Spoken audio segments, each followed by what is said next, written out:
दोस्तों, आज की उर्दू डिक्शनरी में आपके साथ शेयर कर रही हूँ लफ्ज़ शराह बस्त और दूसरा लफ्ज़ हिरास।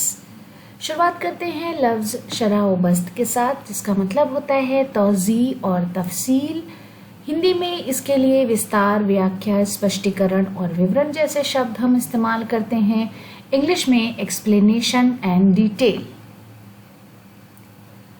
जुमले में इस तरह इस्तेमाल करेंगे, शायर छोटे से जज्बे की अक्कासी भी बड़ी शरह व बस्त के साथ करते हैं।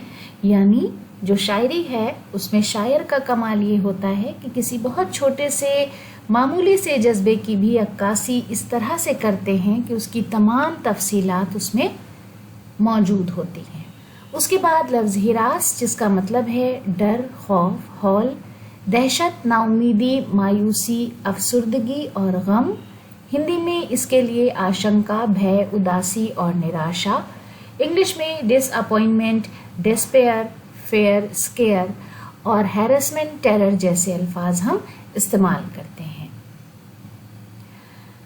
जुमले में इस तरह इस्तेमाल करेंगे, अब इंसान इस कदर संगदिल हो चुके हैं कि किसी भी हादसे पर कोई हिरास नहीं होता। यानी अब किसी को कोई गम नहीं होता किसी हादसे पर। मोहसिन नकवी का शेर है, ये शहर यूं भी तो दहशत भरा नगर है, यहाँ दिलों का शोर हवा को हिरास क्या देगा। तो दोस्तों, इसी खूबसूरत शेर के साथ आज का वीडियो ख़त्म करते हैं। अगले वीडियो में आपसे फिर मुलाकात होगी। बहुत बहुत शुक्रिया।